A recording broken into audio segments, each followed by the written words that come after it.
Перакуленыя прыпынкі, сарваныя дахі, паваленыя дрэвы і зламаныя білборды. Толькі ў сталіцы моцны вецер знішчыў каля 1000 дрэваў. Шторм і чырвоны ўзровень небяспекі. Хуткасць ветру нават 25-27 метраў за секунду, а на метэастанцыі Палеская у Лунінецкім раёне парыў ветру 32 метры за секунду. Парывы і небяспека. Выбітыя шыбы і дзверы, паваленыя светлафоры, а нават збітыя з ног людзі. Пенсіянерцы ў сталіцы спатрэбілася медычная дапамога. Яе траўмавала пакрыццё прыпынку. Увесь Быхаўскі раён перад нашым эфірам заставаўся без святла. Таксама ураганны вецер пашкодзіў кантактавую сетку, што прывяло да часовага спынення руху тралейбусаў і трамвая ў Менску. Ужо заўтра сітуацыя нібыта палепшыцца, але толькі крыху. Вецер надалей застанецца моцным да 20 метраў за секунду. Вітаю, спадарства. Студыя Белсат у жывым эфіры. Сергей Падсасонны. Відэа ўрагану пакажам у нашым выданні, а таксама ператрусы у магілёўскіх журналістаў ды ў рэдакцыі парталу 6 ТВ. Нашыя журналісты на судзе берасцейца, які пераплыў Буг і нелегальна трапіў у Польшчу. Беларускія каляды ў Бельгіі і шмат іншых тэмаў. Заставайцеся з намі. Александр, дверь открываем. Предупреждаю применение специальных средств по открытию дверей.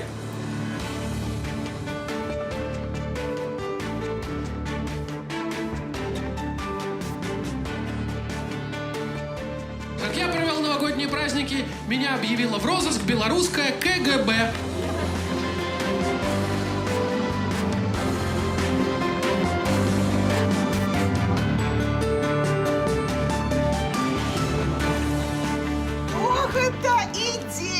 У вялікай той грамадзе.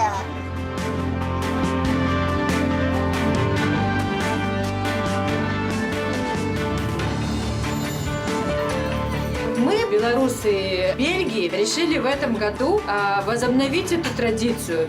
Собраться и провести, поколедовать, пощедровать, проехаться по нашим белорусам.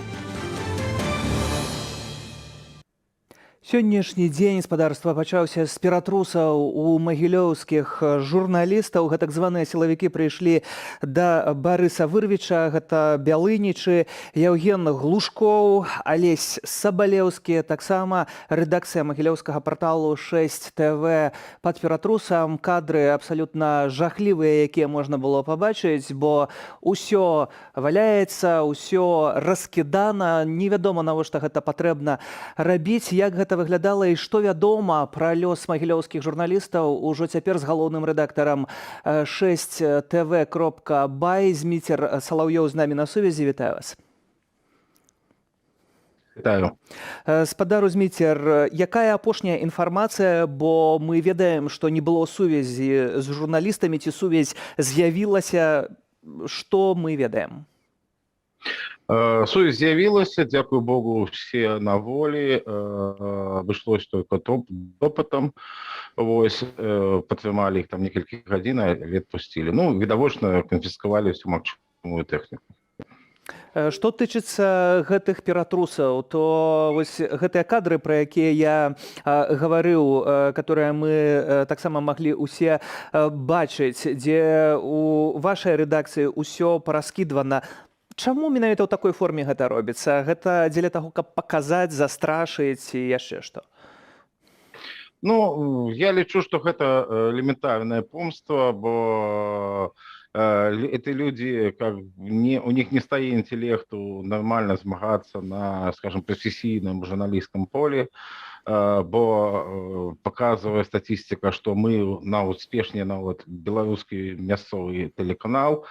І таму гэта выключна помста, потому что гэта трэці ператрус, они ішлі туды відавочна ведае, што там нічога няма, там няма ніякай ні тэхнікі, ні нейкіх матэрыялаў, якія могуць ім спатрэбіцца, спадабацца там, ну, для іх справы.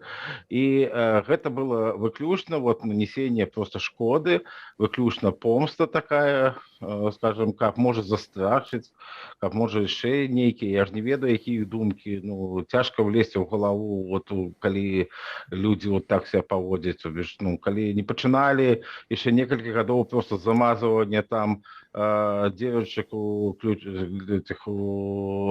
замках, каб мы не трапілі в офіс, то і зараз вот таким, ну, не цяжка как бы каментаваць іх нейкія памкненні. А тое, што яны на гэтым відэа выкладаюць налепкі, дзе мэтанакіравана вось гэтыя налепкі выкладзеныя гербу пагоня, там надпіс БНФ, Беларускі народны фронт. Гэта што, мае падкрэсліць, што гэта нейкая, не ведаю, БНФ гэта сусветнае зло, якое пагражае дзяржаўнаму ладу, ці што гэта? Ці проста гэта такая выкарыстанне такога міфу пра БНФ? Ну, я не ведаю, што они там подразумевают. Для нас гэта харугва, якую яны там знайшлі, это больш мастацкая твор, бо яе яшчэ на пачатку 90-х пісаў Марачкін, вядомы наш мастак, это яго рукі харугва, і таму мы так ашчадна захоўвалі менавіта, ну, таму што это, ну, нейкая каштоўнасць. Ось. А то, што они там знайшлі кніжкі з выявы БЧБ, сцяжка, альбо нейкія там узоры налепак, якія не ведаю, колькі уже там год стаять, то есть там гэта, ну, для іх это так, это вот нейкае не пачвару злавілі, напэўна, у іх у душы, напэўна, гэта так. Ось. Ну, а так я не бачу нічога тут крымінального. БНФ это партія, якая переживе еще и Лукашенко, и всех этих силовиков.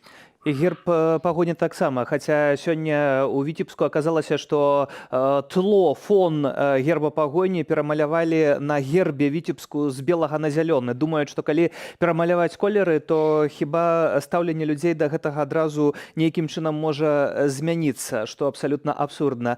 Паводле Беларускай асацыяцыі журналістаў, 32 беларускія незалежныя журналісты, прадстаўнікі СМІ знаходзяцца за кратамі на сёння. Я не пытаю вас, канешне ж, чаму, бо ўсе разумеюць, чаму яны там знаходзяцца. Але як сёння можна ўвогуле працаваць у Беларусі? Як выглядае праца ў Беларусі? Бо шэраг журналістаў па-ранейшаму застаецца ў Беларусі. Ну так, і у нас большасць таксама рэдакцыя застаецца ў Беларусі, і людзі знаходзяць розныя шляхі. Плюс да яго дадалася вельмі шмат людзей звычайных, якія хацяць данесці пэўную праўду, якія нам пішуць, і праз якіх мы тыя ці іншыя звесткі спраўджваем. І как бы контакты у нас, негледзячы на тое, што тут частка выехала, контакты у нас заўсёды застаюцца з Беларусю, і заўсёды мы з першых вуснах усё падаем. Так что тут, конечно, цяжэй как бы стало, ну, не так, можа, хутка, як можа у Магілёве спраўджваць інфармацыю, але вся інфармацыя, то, што мы выдаем, яна дакладная і спраўджаная. То бок атрымліваецца, што сёння, па сутнасці, кожны беларус можа быць такім незалежным фрылансерам-журналістам, які дапамагае ведаць, што адбываецца ў краіне. Так, я закликаю усіх гледачоў вашего канала, як і наших, што каб яны выкарыстоўвалі гэтую ролю, гэтай магчымасці, і нават без нейкай прафесійнай как бы професійнага погляду просто дасылалі то, што яны бачаць, то, што адбываецца вакол іх, дасылалі незалежным СМІ. Гэта мне дапамагае распаўсюджваць гэта. І гэта добра, калі у нас журналістыка становіцца не толькі прафесійнай, але і грамадскай. З іншага боку, вельмі важным, конечно ж, тут з'яўляецца пытанне бяспекі. Бяспекі і тых журналістаў, якія працуюць надалей у Беларусі, і таксама кожнага, хто дасылае такую інфармацыю, бо мы ведаем, што гэта пагроза не проста пераследу, а рэальных нават турэмных зняволенняў магчыма. Ці інфармацыя вартая свабоды і здароўя? Гэта пытанне, якое ўвесь час актуальнае. Ну, па-першае, Конституцию у нас яшчэ пакуль ніхто не адмяніў, не ведаю, як там будзе ў лютым, але пакуль яна дзейнічае, там ёсць артыкул о свабодзе распаўсюду інфармацыі, па-другое, няма нават крымінальнага артыкула, нейкага артыкула, крымінальным кодексе нейкага артыкула за распаўсюд свабоднай інфармацыі. А па-іншае, зараз новыя тэхналогіі, і можна это все рабіць ананімна цалкам, не выкрывая сябе. Вось, і это одно, а другое, што інфармацыя — гэта прагрэс, і інфармацыя можа змяніць свет. Таму ўсё ж такі я лічу, што падача незалежнай інфармацыі вартая таго, каб, мабыць, дзесьці пастрадаць за яе. Між іншага, дзеля гэтага і нашыя журналісты знаходзяцца таксама за кратамі. Дзякую вам за гэтую размову. Зміцер Салаўёў, галоўны рэдактар 6 ТВ Бай. Нічога не можа спыніць спадарства незалежнай інфармацыі, але варта, каб хоць нешта спыняла сапраўднае злачынства. Сетка кур'ераў ды мільёны долараў на злачынную дзейнасць. Польская памежная служба і паліцыя выкрылі банду, якая перавозіла мігрантаў з Беларусі ў Нямецчыну. Затрымалі 11 чалавек.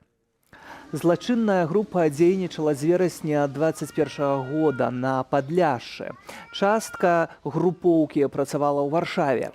Людзі у Лодзі ды Вроцлаве. На чале банды стаялі 2 чалавекі, адзін беларускага непасрэдна арганізоўваў нелегальнае мінанне мяжы, а другі займаўся фінансавымі пытаннямі. Праваднікоў і кур'ераў яны набіралі праз месенджеры з жыхароў памежных раёнаў. Пасля таго, як група мігрантаў незаконна пераходзіла беларуска-польскую мяжу, іх сустракалі ды перавозілі ў Нямецчыну. На арганізацыю нелегальных перавозаў група вылучыла 8 мільёнаў 700 тысяч еўраў, з якіх 4 мільёны 300 тысяч былі для кур'ераў, што перавозілі мігрантаў ў Нямецчыну.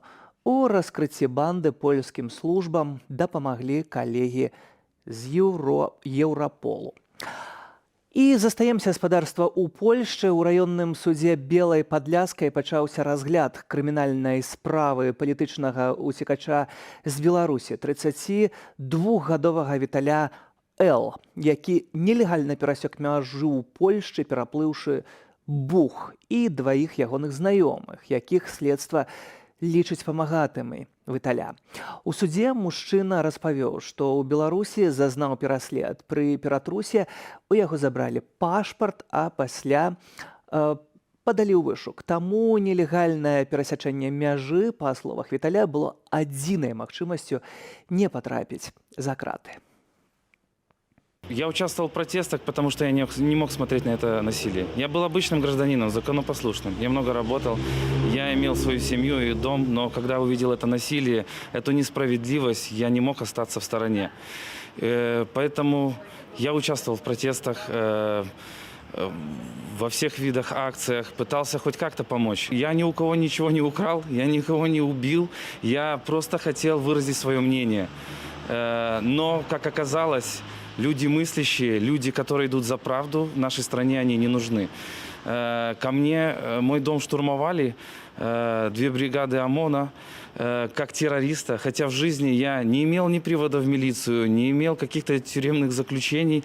Максимум, что можно обо мне плохого сказать, это штраф за парковку. Это максимум, что можно обо мне сказать. Я для своей страны стал террористом, бандитом, поэтому я вынужден был бежать. Скажем так, я не боялся ничего, но из-за своей семьи я понимал, что уже не было выхода после этой ситуации. Я должен был убежать, чтобы моя семья была в безопасности и продолжать дальше жить. Они арестовали много у меня вещей, и в том числе они нашли паспорт и забрали. Это первое, но без паспорта ты никак не пересечешь границу легально. Второе, это то, что даже если бы я подошел близко к границе, неважно, даже если меня в принципе нашли, я бы попал в заключение, и оттуда я уже бы не вышел. Выбора у меня не было. или идти в тюрьму, или спасать свою жизнь бегством путем нелегального пересечения границы.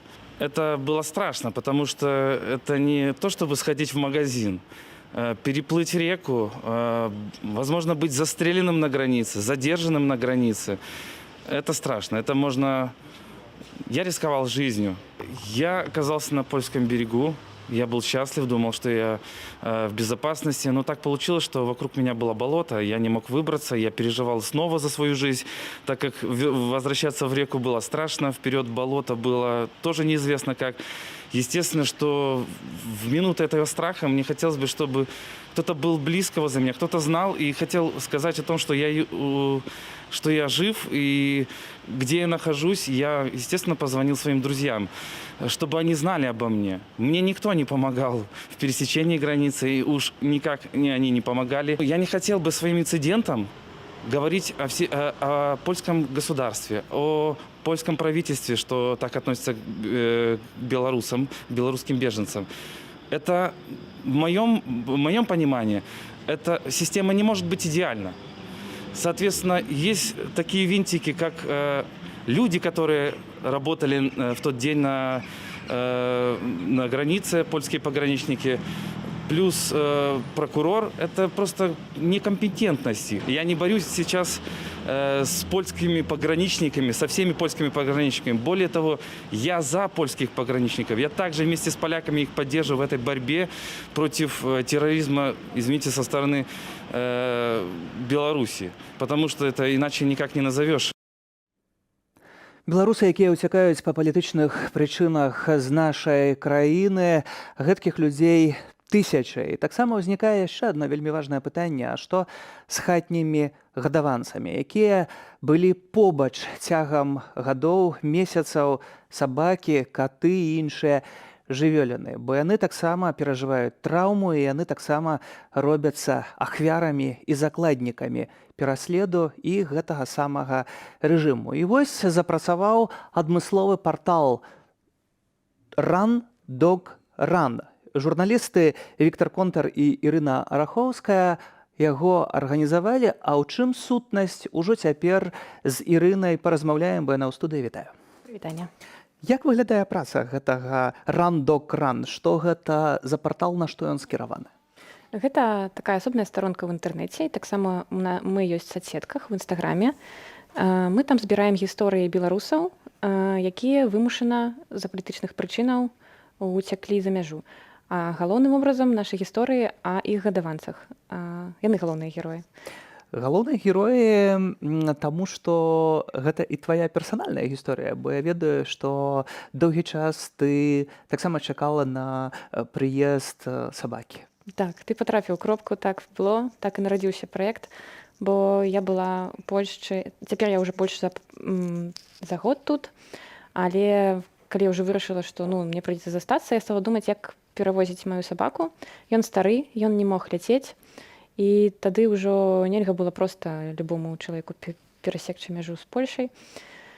І мы сталі шукаць. І моя сяброўка мне вельмі дапамагла, знайшла такіх людзей, абсолютно незнаёмыя людзі, пагадзіліся взяць мою сабаку незнаёмую, аформіць на сябе і прывезці. Яны за гэта не папрасілі грошы.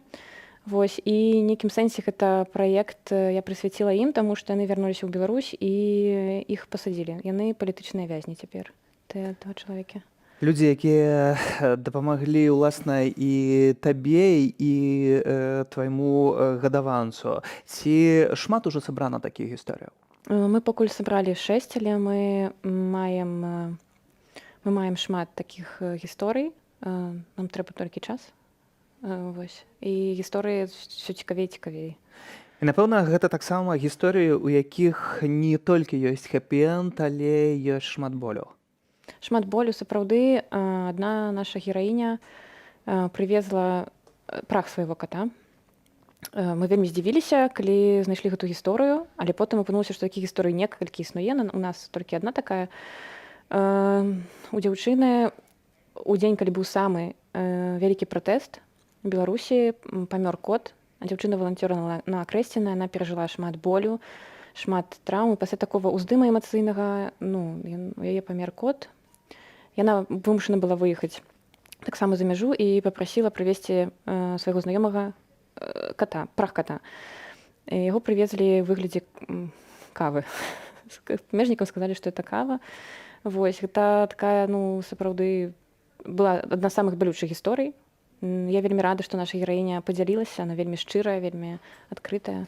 Вось, напрыклад, таксама некаторы час таму з'явілася інфармацыя, што гадаванцы таго ж Віктара Бабарыкі ўсцяж чакаюць яго, так? І жывёліны, яны могуць адчуваць, безумоўна, яны нас падтрымліваюць, яны чуюць наш настрой. Я ведаю, пра што кажу, таму што зараз пасля эфіру прыйду дадому і сабака будзе таксама падскокваць да столі ад радасці і лізаць рукі і гэтак далей.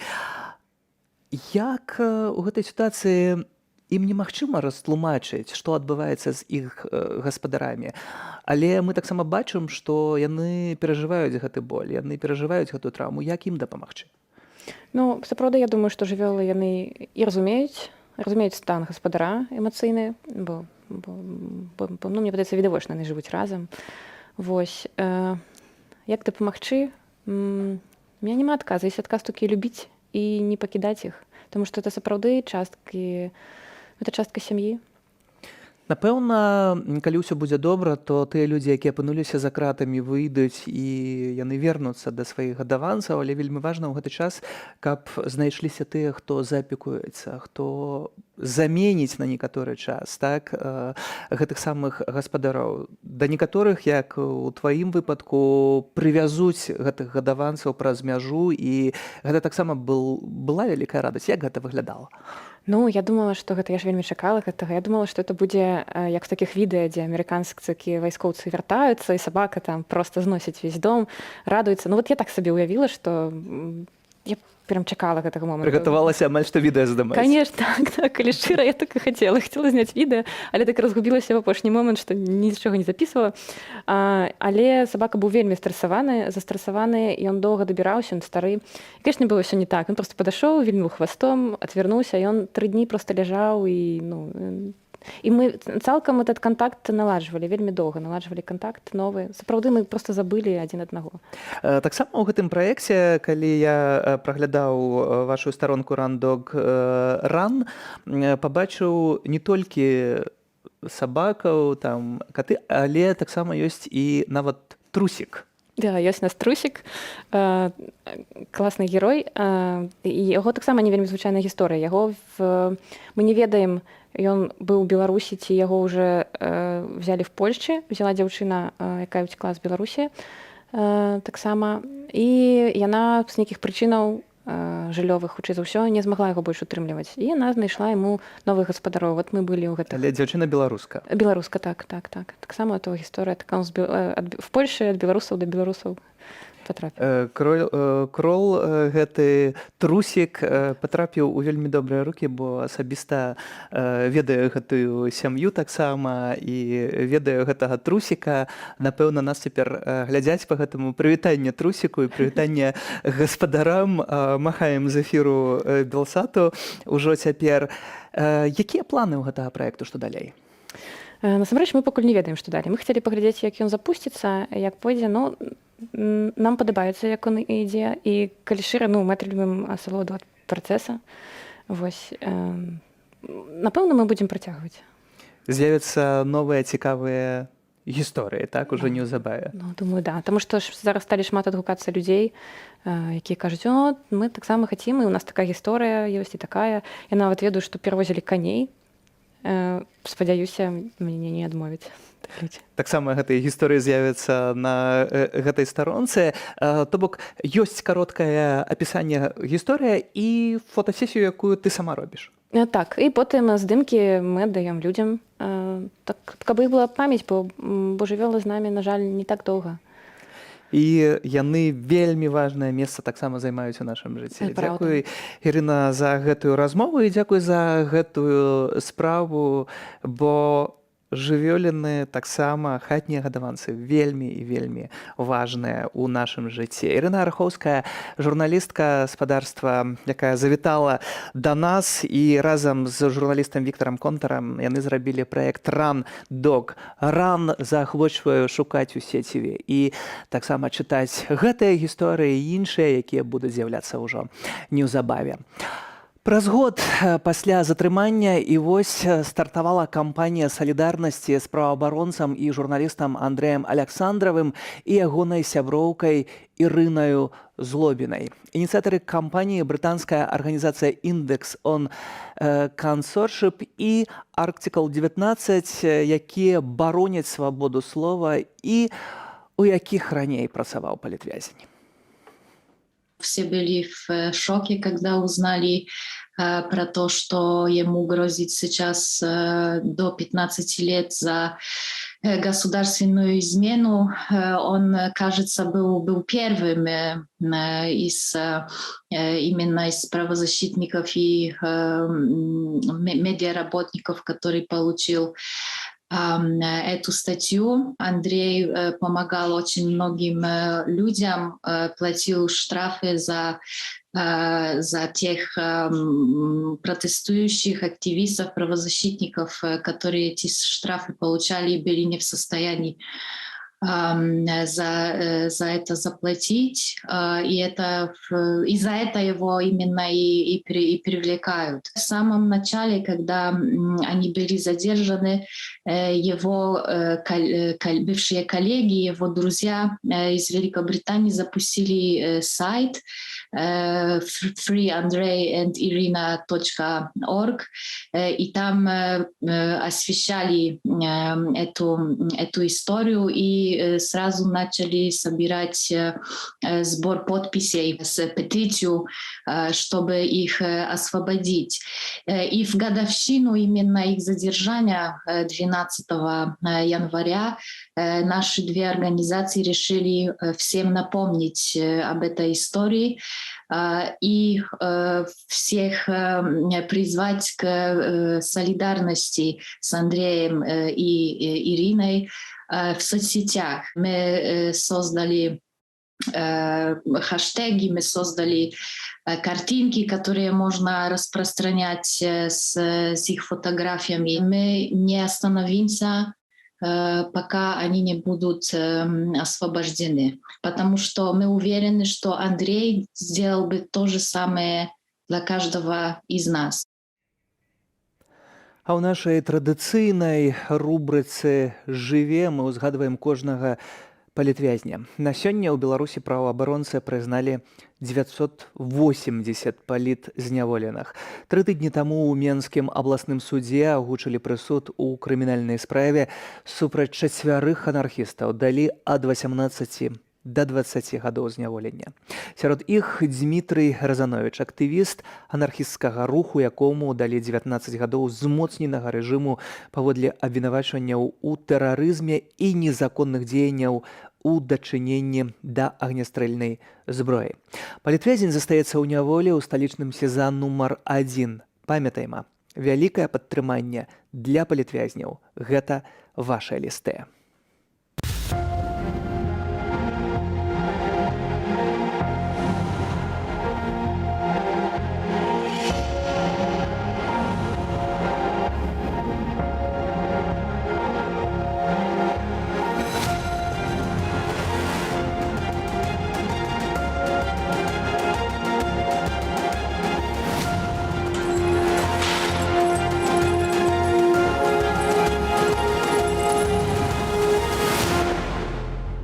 Часам ми маємо потребу у самій звичайній солідарності.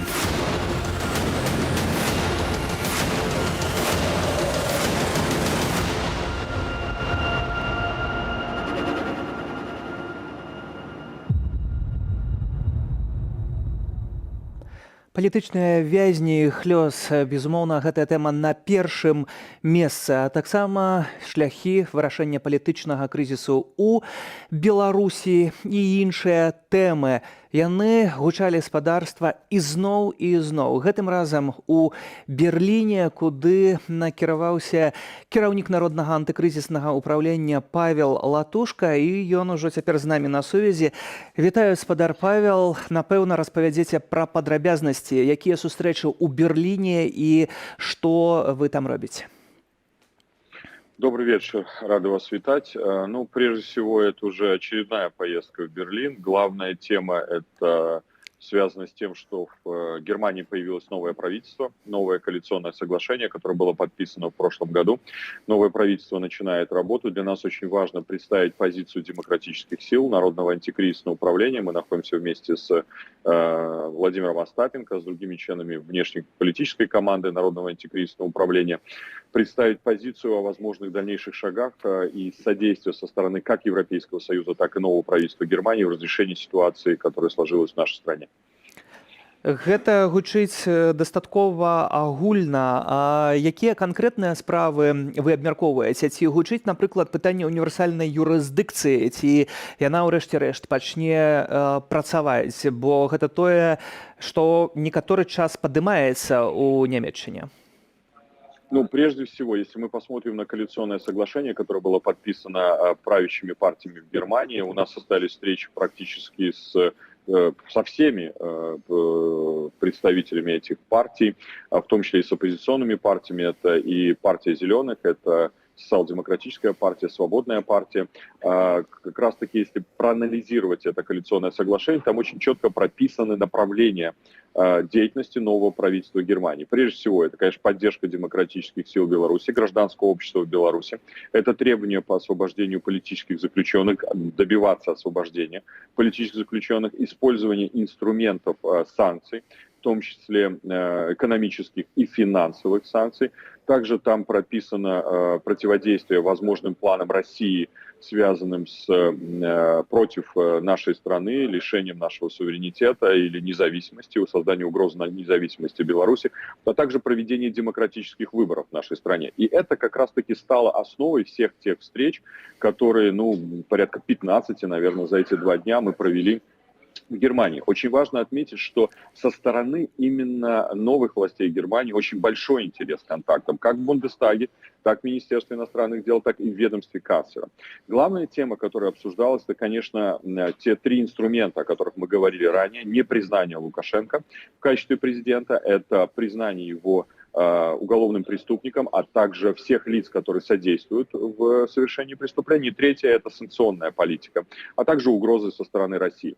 Если мы говорим по признанию его Лукашенко уголовным преступником, а также его сообщников, сейчас в Германии звучит очень активно тема сирийского прецедента, когда офицер спецслужб Сирии осужден к пожизненному заключению в связи с теми пытками, которыми он осуществлял в отношении граждан Сирии. И как раз-таки немецкие политики говорили также об этом, что это очень хороший пример, в том числе пример, который может быть использован и в ситуации с Беларусью. Очень важно именно идти дорогой соблюдения законов и права, верховенства права. И когда нарушаются международные конвенции, конвенция ООН против пыток, как раз-таки мы можем использовать этот пример и этот инструмент для приведения к ответственности тех лиц, которые совершают преступления в Беларуси. Это важнейшая тема, которая звучала. Также тема референдума была затронута в контексте непризнания Лукашенко. Практически от всех политических сил Германии мы получили очень четкий сигнал. Германия не видит возможным признавать право Лукашенко назначать референдумы, плебисциты в Беларуси. Германия не считает возможным вообще проводить референдумы в ситуации, когда в стране такое количество политических заключенных, массовые репрессии, приговоры, пытки, огромное количество белорусов вынужденно покинули территорию Беларуси. Нет неправительственных организаций, невозможно осуществлять наблюдения в стране. О каком народном плебисците может идти речь? В Германии также очень внимательно проанализировали и Конституцию, которую предлагает Лукашенко. То есть проект Конституции абсолютно четко воспринимается немецкими политиками как попытка усиления узурпатором своей власти в Беларуси, для того, чтобы зафиксировать еще большие инструменты власти и влияния на ситуацию в стране. Так что здесь иллюзий нет. Очень важно, что наши взгляды совпадают. Конечно, были наши обращения к новому правительству. Мы надеемся, что в ближайшее время будут определенные месседжи политические и конкретные действия со стороны правительства Германии в этой плоскости. Сапраўды сустрэчаў вельмі шмат. Святлана Ціхановская таксама сустракалася яшчэ раней з канцлер Нямецчыны Ангелай Меркель. Таксама пазней у часе свайго апошняга візіту ў Берлін яна сустрэлася ўжо з цяперашнім канцлерам і з іншымі прадстаўнікамі усіх палітычных сілаў. Я тады асабіста быў у Берліне, таксама у рэзідэнцыі прэзідэнта Святлана Ціхановская сустрэлася з нямецкім прэзідэнтам. Гэта вельмі важныя сустрэчы і вельмі важна ўсё тое, што вы кажаце, але якім шляхам Берлін бачыць вырашэнне гэтага палітычнага крызісу? Бо размаўляць можна, сустракацца можна, але гэта ўсё гучыць вельмі гіпатэтычна. Ну, дякую за критику, якую вы кируете в наш адрес. Но все-таки я думаю, что этот вопрос нужно ставить не нам, а нужно ставить правительству Германии. Если правительство Германии берет обязательство в рамках коалиционного соглашения добиваться тех принципов, которых я вспомнил ранее, то как раз-таки наша задача содействовать им для того, чтобы они эти принципы, эти подходы могли также реализовывать через внешнеполитическое влияние на ситуацию в Беларуси. Но прежде всего мы должны с вами понимать, что многое зависит от нас самих. Если демократические силы в качестве объединенной позиции представляют и предлагают гражданскому обществу Беларуси, белорусам, идти на референдум и противодействовать преступлению, которое планирует совершать Лукашенко, то это прежде всего наша с вами ответственность и готовность к действию. Не сидеть дома, а именно пойти на участки и голосовать против преступления, которое планирует совершить Лукашенко. Если мы это не сделаем, никакая помощь Германии, никакая помощь коалиции, никакие встречи не помогут. Если мы говорим об анализе санкционной политики, которая применялась Европейским Союзом до этого и применяется в настоящий момент, то мы неоднократно говорили, я услышал об этом голоса, в том числе со стороны новых депутатов Бундестага. Они считают ошибкой то, что Европейский Союз не услышал демократические силы.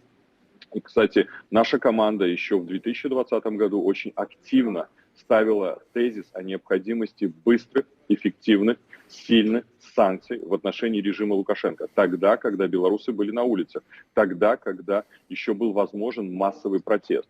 И сейчас критика звучит и внутри Германии в отношении предыдущего правительства, что это не было сделано, и сейчас это необходимо сделать.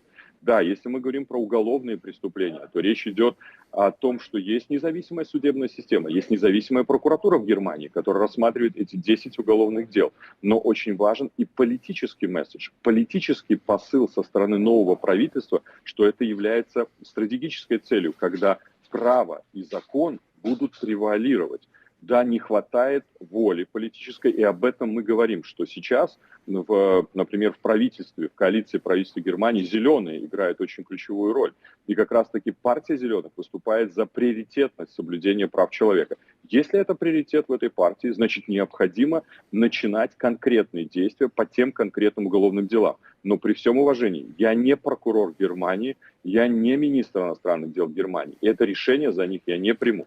Если я могу как политик, как дипломат, используя весь потенциал и опыт, убеждать их в том, что нужно действовать быстрее, активнее, системнее, я это делаю. И то, что если за этот день мы провели более 10 встреч, а всего 15 встреч, поверьте, именно об этом и был разговор. Уласна, міністрка замежных справаў Нямецчыны гаворыць пра тое, што ў краіне, дзе каля 1000 палітычных вязняў, палітычная сітуацыя, палітычны крызіс не змяніўся, не развязаўся. Ці ў гэтай сітуацыі няма супярэчнасці ісці на рэферэндум, калі няма умоваў, каб провести нормальный референдум и нормальное голосование?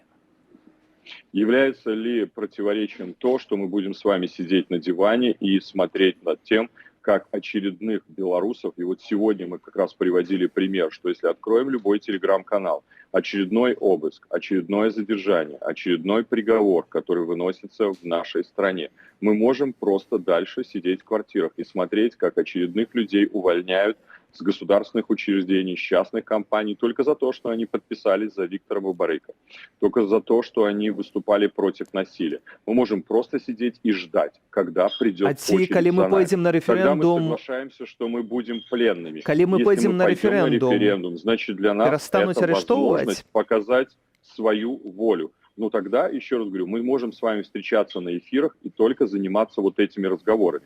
Поэтому я предлагаю действовать. Есть другой вариант, это 2 сценария из худших. У нас нет 3-го сценария лучшего. Если кто-то имеет 3-й сценарий, пожалуйста, мы готовы обсуждать, готовы слушать. Если у вас есть, я понимаю, что вы критикуете такой подход, общий подход демократических сил Беларуси. Я только задаю свои питания. Я только задаю свои вы питания. критикуете скорее. Да, если вы готовы предложить 3-й вариант, я готов его услышать. Из 2 худших вариантов мы выбираем тот, который Спадар Павел, у мяне крышку іншая а не праца. бездействие. У мяне крышку іншая праца. Як у журналіста задаваць пытанні, а не прапаноўваць палітычныя сцэнары, бо я не палітык. Яшчэ адно пытанне. Ці санкцыі і чарговы пакет пра гэта гучыць у Берлине?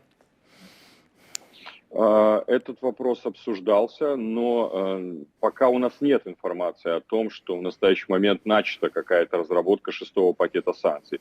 Действительно идет дискуссия на предмет необходимости анализа предыдущих пакетов санкций, на предмет тех изъятий, которые существуют, и об этом мы говорили с представителем немецкого правительства. И вот сейчас наша задача представить анализ этих изъятий из 5 пакетов, когда они не синхронизированы с другими партнерами, когда существуют лазейки для режима. И в ближайшее время мы подготовим такой анализ, и мы услышали голос, политический голос Германии, что они готовы это принять, готовы рассматривать и думать о том, как эффективнее это употребить для того, чтобы использовать санкции как инструмент ответственности режима за преступление. Я в данном случае скорее оптимист. Я считаю, что 6-й пакет возможен, но для того, чтобы он состоялся, нужно еще поработать над ним достаточно серьезно. Галоўнае, каб не скончылася гэта ўся справа так, як у сітуацыі з Ангелай Меркель, якая ўзяла ды і патэлефанавала Александру Лукашэнку, якога не прызнае Берлін прэзідэнтам. Але яшчэ адно пытанне, якое вельмі важнае да вас як да дыпламата. Барыс Грызлоў прызначаны ўжо афіцыйна Владзімірам Пуціным расійскім амбасадарам у Беларусі. Што гэта можа азначаць? Это та тема, которая также поднималась в ходе наших встреч в Германии. Мы должны четко понимать, что на сегодняшний день дискуссия сводится к проблеме Украины. Все акцентировано внимание на необходимости сохранения и поддержки суверенитета, восстановления территориальной целостности нашей соседки Украины. Но нельзя забывать о проблеме Беларуси, потому что планы России абсолютно идентичные, если не более продвинутые в отношении нашей страны. И угроза нашему суверенитету, нашей независимости очень велика. И мы говорили об этом, что, обсуждая тематику Украины, ни в коем случае нельзя забывать Беларусь.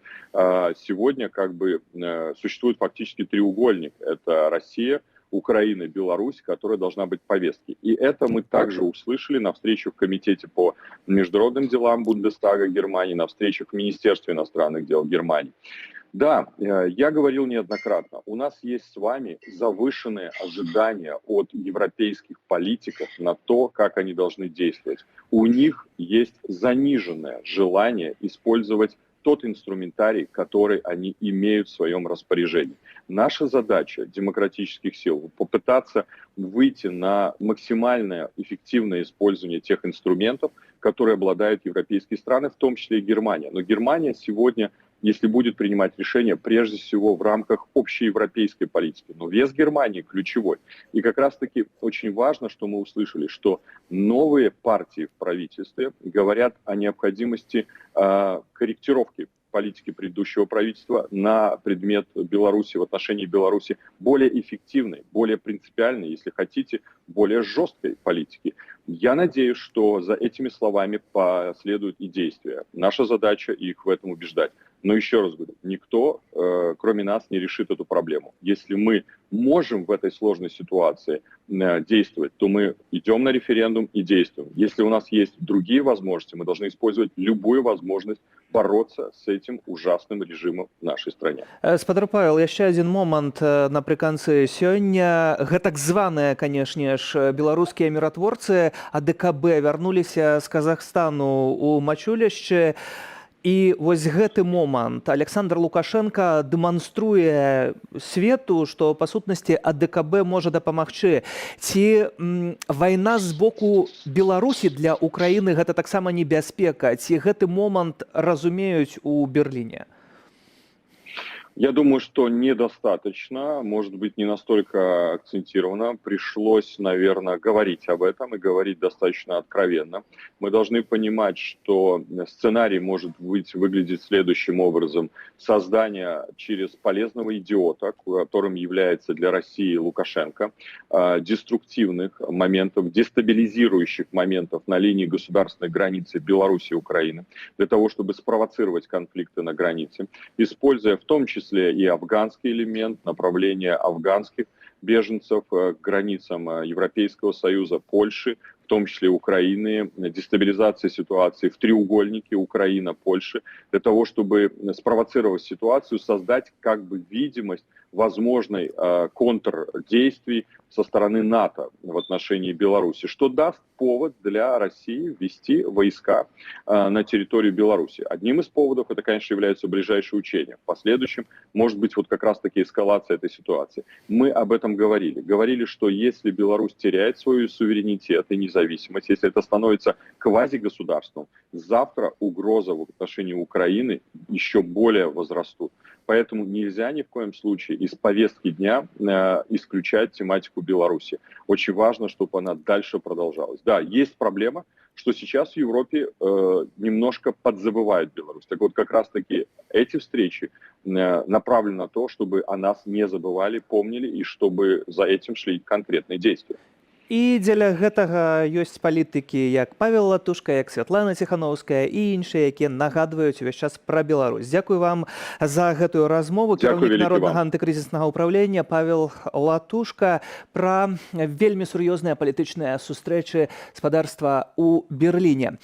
А цяпер у Беларусі, дзе бушуе цыклон Эльза, пенсіянерцы ў сталіцы спатрэбілася медычная дапамога. Яе траўмавала пакрыццё прыпынку. Перад нашым эфірам без святла заставаўся ўвесь Быхаўскі раён. Без электрычнасці па краіне засталіся 506 населеных пунктаў. Сарваныя дахі, перакуленыя прыпынкі, светлафоры, рэкламныя шчыты і толькі ў Менску паламаных дрэваў каля 1000. У Беларусі бушуе вецер, моц якога вытрымлівае не ўся інфраструктура. Сарваныя кантактныя шляхі, што прывяло да прыпынення руху транспарту. Гідрамет абвесціў чырвоны ўзровень небяспекі па большай частцы тэрыторыі краіны. Хуткасць ветру да 27 метраў за секунду захаваецца да канца дня, а заўтра знізіцца ў сярэднім до 23 метров за секунду. У Лунінецкім раёне метэастанцыя зарэгістравала парывы ажно 32 метры за секунду. Без каментара.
Будьте, спадарства, асцярожныя, пры магчымасці лепш застацца ў дома. А мы зменім тэму. Добры вечар, шчодры вечар.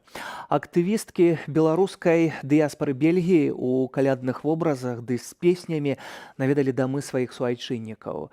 Не забракла традыцыйнай казы, бел-чырвона-белых колераў і, самае галоўнае, добрага настрою.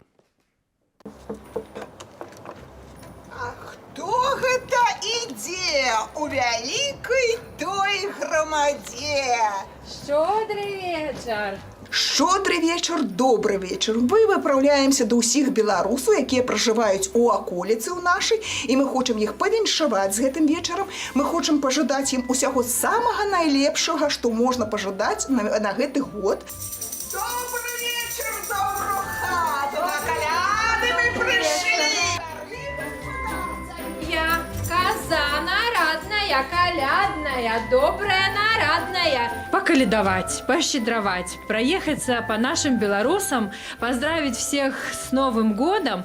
И то, что я помню, тот фольклор, который я собирала уже, дай бог, 25 лет тому назад, вот мы с песнями, с плясками, с костюмами. Вот я выбрала в этом году костюм козы, которая отводит беду и невзгоды, обводит все вокруг своего рога. Поэтому, всех белорусов с Новым годом! Живи Беларусь! Дайте колбасу, повешена на носу. Год быў цяжкі ў мінулы, і таму ў гэтым годзе нам хочацца прынесці нечага вясёлага, такога задорнага, але такога, каб гэта было звязана з нашымі традыцыямі, беларускімі менавіта традыцыямі, з нашымі абрадамі, каб мы не забываліся, каб мы ўспаміналі, хто мы, дзе мы і чаму мы, нават незалежна ад таго, у якой краіне мы знаходзімся.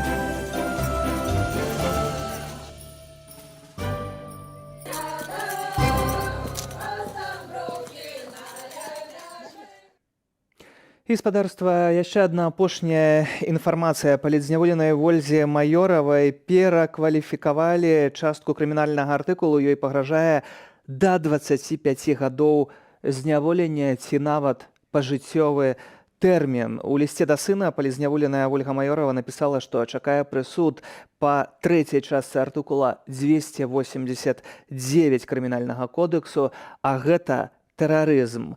Раней яе абвінавачвалі па другой частцы, якая прадугледжвала больш мяккае пакаранне. На жаль, вось такія навіны.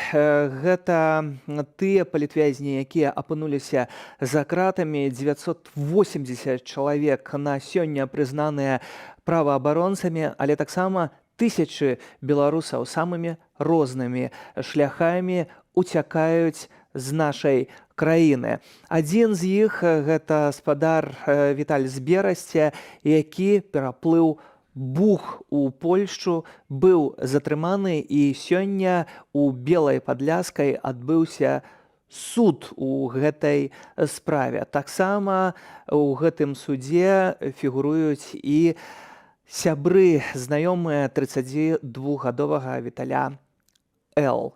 Давайте паслухаем, што казаў спадар Віталь сёння, бо наши журналісты пабывалі на месцы. Я участвовал в протестах, потому что я не мог смотреть на это насилие. Я был обычным гражданином, законопослушным. Я много работал, я имел свою семью и дом, но когда увидел это насилие, эту несправедливость, я не мог остаться в стороне. Поэтому я участвовал в протестах,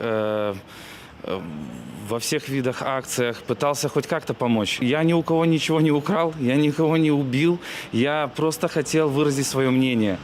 Но, как оказалось, люди мыслящие, люди, которые идут за правду, в нашей стране они не нужны. Ко мне, мой дом штурмовали 2 бригады ОМОНа как террориста, хотя в жизни я не имел ни привода в милицию, не имел каких-то тюремных заключений. Максимум, что можно обо мне плохого сказать, это штраф за парковку. Это максимум, что можно обо мне сказать. Я для своей страны стал террористом, бандитом, поэтому я вынужден был бежать. Скажем так, я не боялся ничего, но из-за своей семьи я понимал, что уже не было выхода после этой ситуации. Я должен был убежать, чтобы моя семья была в безопасности и продолжать дальше жить. Они арестовали много у меня вещей, и в том числе они нашли паспорт и забрали. Это первое, но без паспорта ты никак не пересечешь границу легально. Второе, это то, что даже если бы я подошел близко к границе, неважно, даже если меня в принципе нашли, я бы попал в заключение, и оттуда я уже бы не вышел. Выбора у меня не было. Или идти в тюрьму, или спасать свою жизнь бегством путем нелегального пересечения границы. Это было страшно, потому что это не то, чтобы сходить в магазин. Переплыть реку, возможно, быть застреленным на границе, задержанным на границе. Это страшно. Это можно... Я рисковал жизнью. Я оказался на польском берегу. Я был счастлив, думал, что я в безопасности, но так получилось, что вокруг меня было болото, я не мог выбраться, я переживал снова за свою жизнь, так как возвращаться в реку было страшно, вперед болото было тоже неизвестно как. Естественно, что в минуты этого страха мне хотелось бы, чтобы кто-то был близко возле меня, кто-то знал и хотел сказать о том, что я жив и где я нахожусь. Я, естественно, позвонил своим друзьям, чтобы они знали обо мне. Мне никто не помогал в пересечении границы, и уж никак они не помогали. Я не хотел бы своим инцидентом говорить о польском государстве, о польском правительстве, что так относится к белорусским беженцам. Это в моем понимании, эта система не может быть идеальна. Соответственно, есть такие винтики, как люди, которые работали в тот день на границе, польские пограничники, плюс прокурор, это просто некомпетентность. Я не борюсь сейчас с польскими пограничниками, со всеми польскими пограничниками. Более того, я за польских пограничников. Я также вместе с поляками их поддерживаю в этой борьбе против терроризма, извините, со стороны Беларуси. Потому что это иначе никак не назовешь.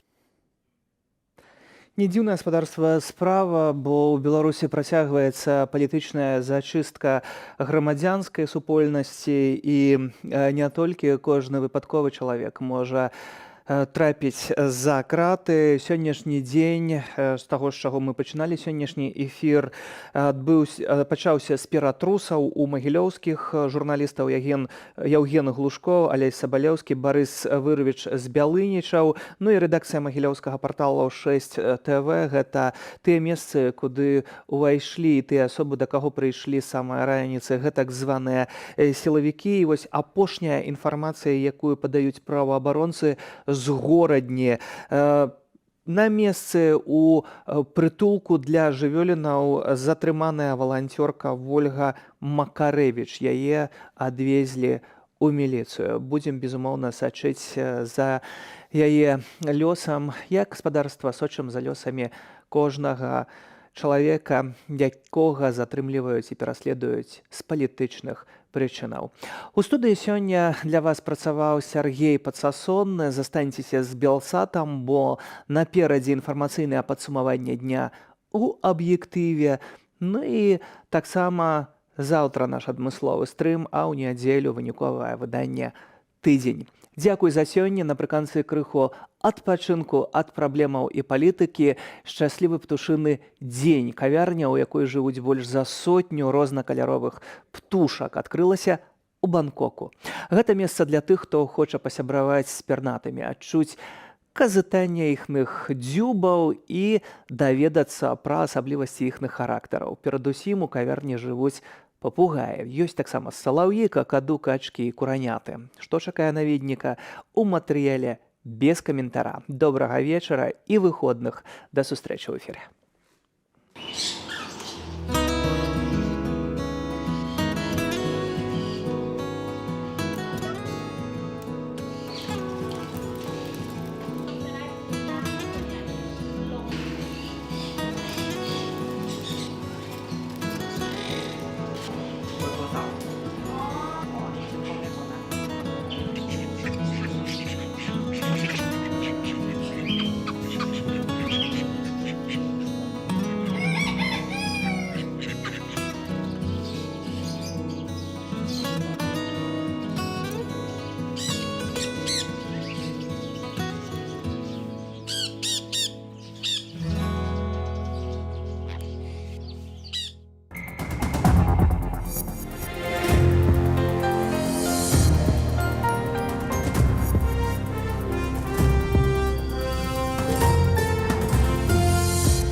21 гадзіна ў Беларусі, вашай увазе аб'ектыў. Я Александр Пуціла. Добрый вечар. Што сёння ў праграме? Да журналістаў у поўным узбраенні, шэраг ператрусаў у Магілёве. Это уже третий перетрус был. 2 перетруса было улетку. Выбора у меня не было. Или идти в тюрьму, или спасать свою жизнь бегством путем нелегального пересечения границ. У Польшы судзяць беларускага уцекача за нелегальнае мінанне мяжы. 48 раёнаў пацярпелі, амаль 1000 населеных пунктаў засталіся без электрычнасці. Небывалы ураган з Атлантыкі дасягнуў Беларусі.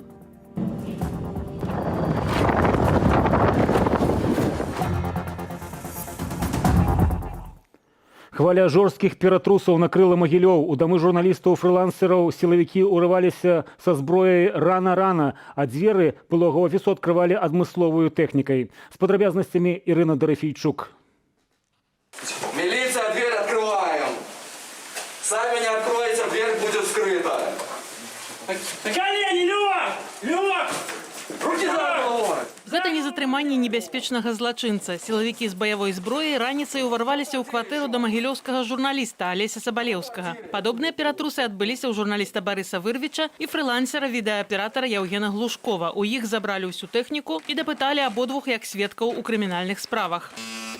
А так, пасля чарговага ператрусу выглядае былы офіс магілёўскага парталу 6 ТВ. Сілавікі ўварваліся ў памяшканне ў адсутнасць гаспадароў, бо рэдакцыя парталу ўжо выехала з Беларусі. Это уже третий перетрус был. 2 перетруса было улетку. И вядома, что там ничего не было. Уже там все, что можно было взять, уже взяли улетку. Зміцер Салаўёў лічыць дзеянні сілавікоў помстай за працу парталу. Сайт 6 ТВ заблокавали, а телеграм-канал признали экстремистским. Але журналисты дзейнасці не спынили. Так как мы, скажем так, иммигранты, больше часа вольного, меньше чем заниматься, как нема господарки, как, скажем так, и больше занимаемся как бы своей працей, тому как бы праца стала больше интенсивной, ну, что, напевно, не вельмі подобається нашим уладам. Лідара аб'яднанай грамадзянскай партыі Мікалая Казлова, які з 28 снежня адбывае 3-месячны арышт, у баранавіцкім СІЗА нумар 6 прызналі схільным да экстрэмізму. Яго трымаюць аднаго ў камеры з кепскім асвятленнем і гучна ўлучаным радыё.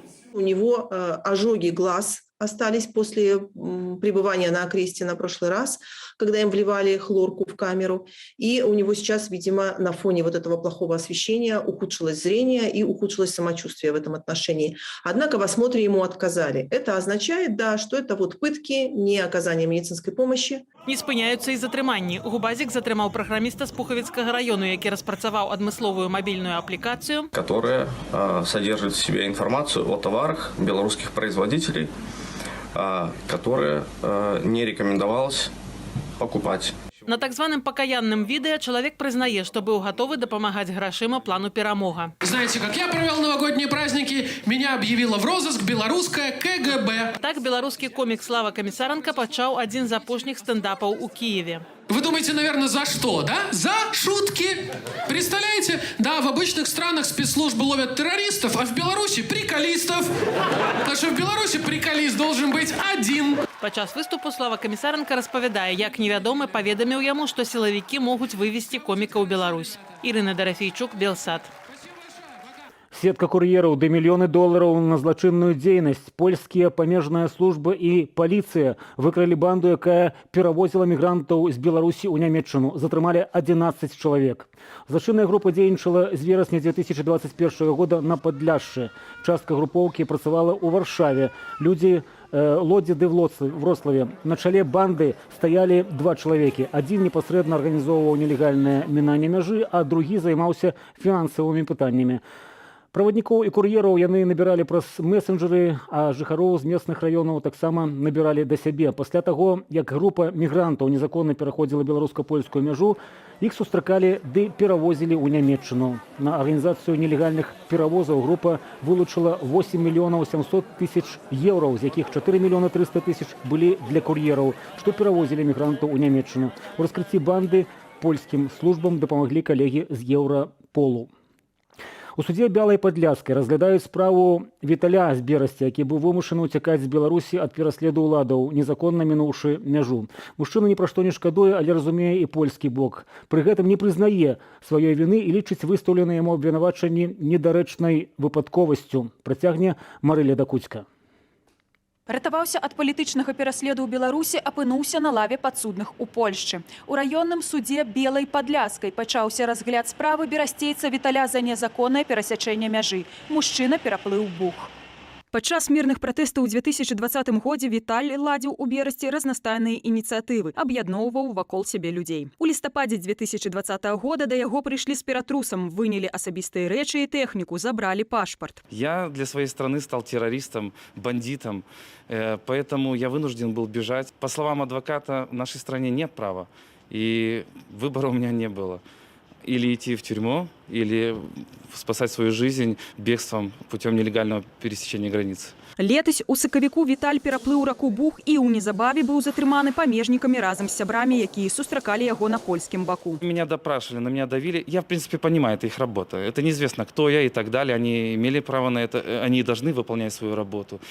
Позже я говорю, я хочу политическое убежище. И так не могу понять, могу его получить или не могу получить. Меня везут уже к прокурору.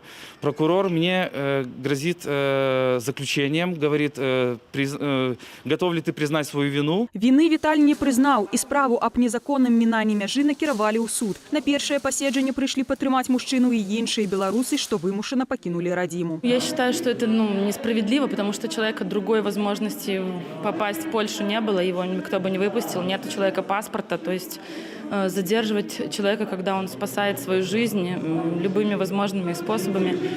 Но я считаю, что это неправильно. Паводле выстаўленых абвінавачанняў Віталю пагражае да 3 гадоў пазбаўлення волі, а сябрам за арганізацыю незаконнага пераходу да 8 гадоў. Але Віталь верыць у справядлівасць польскага суда. Можно быть обвиняемым, но также и доказать свои права.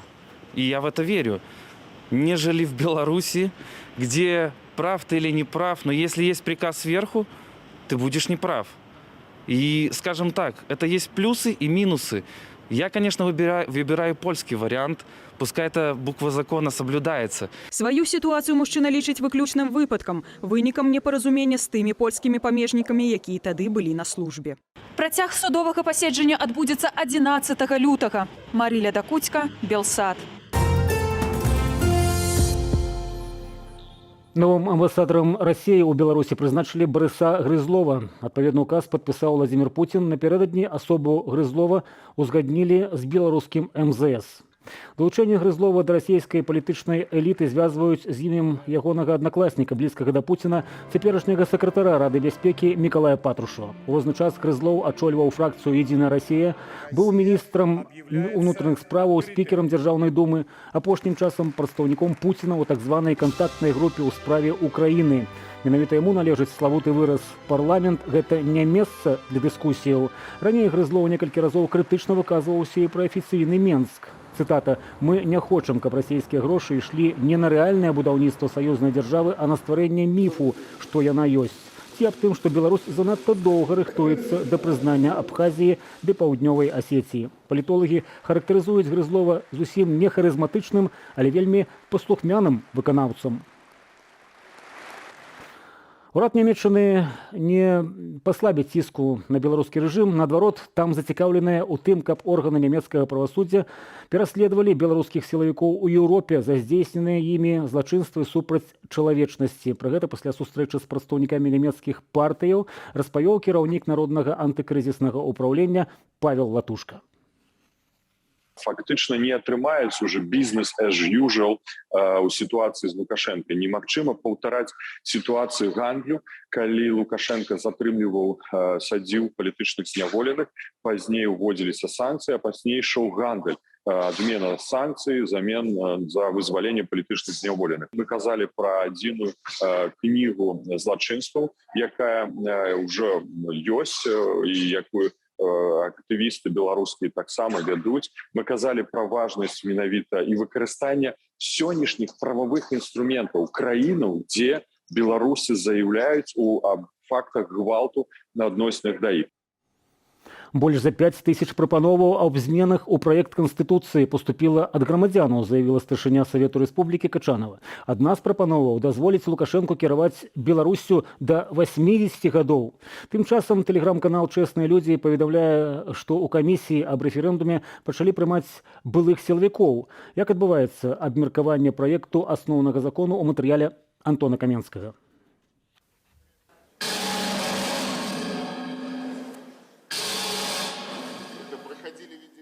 Мы как-то от этого избавимся? Тэхніка крыху дае збой, бо тэлемост паміж горадняй і Лідай праўладны саюз моладзі зладзіў упершыню. Толькі ў Гарадзенскай вобласці БРСМ правёў 25 сустрэчаў для абмеркавання праекту Конституции. Тема обсуждения проекта новой Конституции семимильными шагами путешествует по стране. По один бок мосту кіраўнікі Гарадзенскага рэгіёну, по другі... Не побоюсь этого слова, самые активные молодые люди из числа работающей и учащейся молодежи. Аб зменах у Конституцию задаваць можна любыя пытанні, нават самыя каверзныя, тлумачыць вядоўца. Кіраўнік Гарадзенскай вобласці шчыра прызнаецца. Эти изменения в первую очередь нужны не нам, уже действующему поколению управленцев. Я говорил, что, знаете, нам со старой Конституцией, наверное, проще. У кампании «Конституция. Моц основного закону» БРСМ тлумачыць, што Конституцию меняли тройчы у 1995, 96 и 2004 годах. Спачатку пашырыліся паўнамоцтвы прэзідэнта, ён атрымаў права распускаць парламент, потым павялічыўся тэрмін кіравання на 2 гады і нарэшце зніклі абмежаванні для колькасці прэзідэнцкіх тэрмінаў. Референдум – это определение главного. Правладнае аб'яднанне «Беларусь» таксама збірае прапановы ў праект асноўнага закону. Па ўсёй краіне дзейнічае 150 грамадскіх прыёмных объединения. Принимаем, фиксируем это все и передаем в свою вышестоящую организацию. А та вышестоящая организация она сразу направляет в Конституционную комиссию. Вот. Тут мы никаких не делаем, никаких ни подтасовок, ничего не делаем. У Белую Русь кіравалі некалькі сотняў прапановаў. Арганізацыя падсумавала іх на ўласным сайце. Адна датычыць колькасці прэзідэнцкіх тэрмінаў. Большасць тых, хто скіраваў Белую Русь свае прапановы, схіляецца, што не варта ўводзіць абмежаванні для прэзідэнта, патлумачыў дзяржаўнаму телеканалу «Звезда» эксперт объединения. Большинство все-таки склоняется, что надо не сроками ограничивать, а верхней планкой возраста. К примеру, предлагаются такие планки возраста, как 75-80 лет. Прадстаўнікі ўладаў праводзяць сустрэчы ў працоўных калектывах. Паводле старшыні Савету Рэспублікі Натальи Качанавай грамадзяне скіравалі больш за 5000 прапановаў. З дапамогай плебісцыту рэжым імкнецца вярнуць легітымнасць, страчаную пасля выбараў 2020 года, перакананы Валер Карбалевич. Ніякага абмеркавання няма, ёсць проста ягоная імітацыя. Улады ніяк не могуць нават растлумачыць, навошта патрэбна новая Конституцыя. Потому что те тлумачэнні, якія робяцца, это ўвогуле пустыя словы. Тым часам стратегія дэмакратычных сілаў падчас рэферэндуму застаецца нязменнай. И мы будем добиваться у международной супольности непризнания этого референдума превентивно, как державы уже загодя обещали, что они не признают выников. Дэмакратычныя сілы заклікаюць сарваць плебісцыт. У дзень галасавання прыйсці на выбарчыя участкі, зрабіць бюлетень несапраўдным, апусціць яго ў скрыню і паінфармаваць аб гэтым платформу «Голас». Антон Каменскі, Белсат. Сусветны банк падрыхтаваў сёлетні прагноз для эканомікі. Усюды яна будзе ў большасці краіну падымацца, а для нашай краіны высновы экспертаў выглядаюць, мякка кажучы, не вельмі. Да яшчэ большай беднасці мы дасягнем, якая няўмольна набліжаецца да Беларусі семімільнымі крокамі. Прыглядаўся гэта Валер Руселік.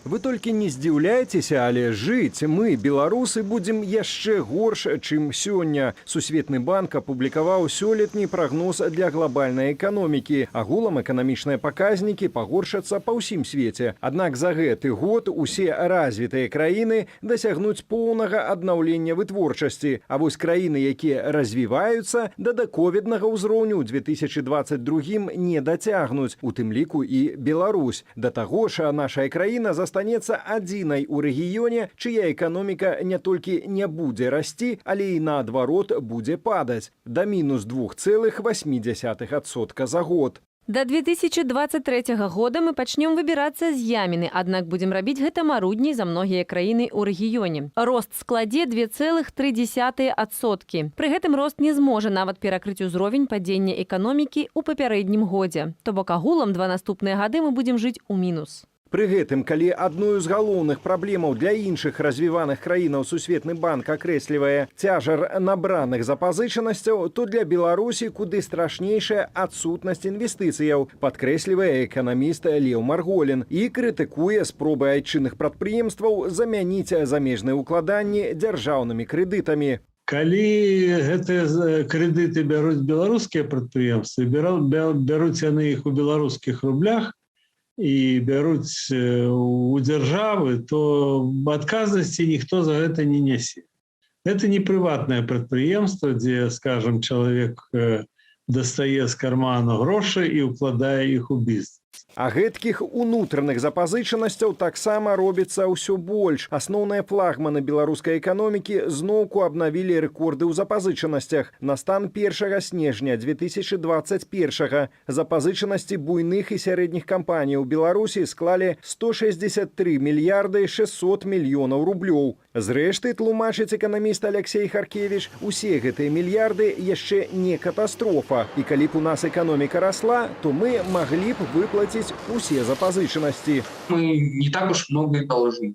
То есть, в принципе, конечно, мы можем это все погасить, если пойдем по пути Румынии 80-х годов, когда Чаушеску сказал, что мы выплатим все долги, мы ужмемся, мы пожертвуем, скажем, качеством жизни, мы выплатим. И мы реально это можем делать. Мы знаем, чем это закончилось для Чаушеску. А таму застаецца куды бяспечнейшы шлях – працягнуць шукаць, у каго б яшчэ выклянчыць грошай. Выбар, што праўда, не надта вялікі. Замест больш выгадных і танных заходніх крэдытаў застаецца надзея адно на Расію ды Кітай. Зрэшты, і на гэтым выпрабаванні для айчыннай эканомікі не канчаюцца. Акрамя таго, што няма замежных інвестыцый, другая прычына – гэта, безумоўна, вось гэтыя санкцыі, якія толькі уступілі ў дзеянні, і мы кожны тыдзень, кожны месяц будзем бачыць іх наступства, нават такія, якія мы сёння нават не можам прадказаць. І гэта яшчэ калі не згадваць шосту санкцыяў, які ўжо на пачатку вясны Еўразвяз рыхтуе ўвесці супраць рэжыму Лукашэнкі. Адкуль жа тут узяцца пазітыўнейшым прагнозам?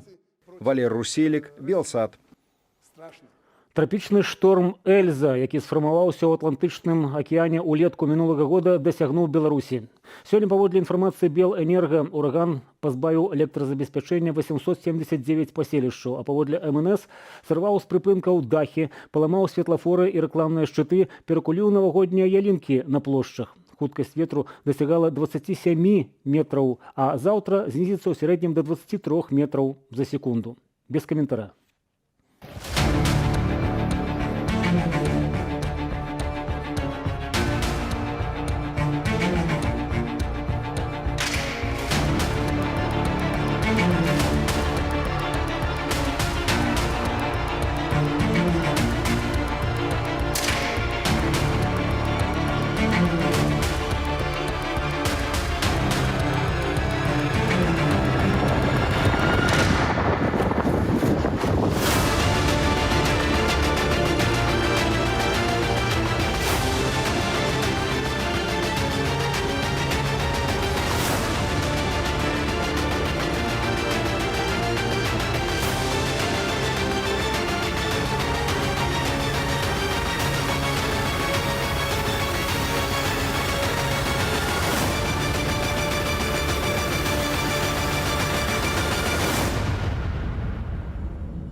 Наперадзе выходныя, няхай яны будуць для вас спакойныя, але і карысныя. Сустрэнемся на наступным тыдні. Да пабачэння.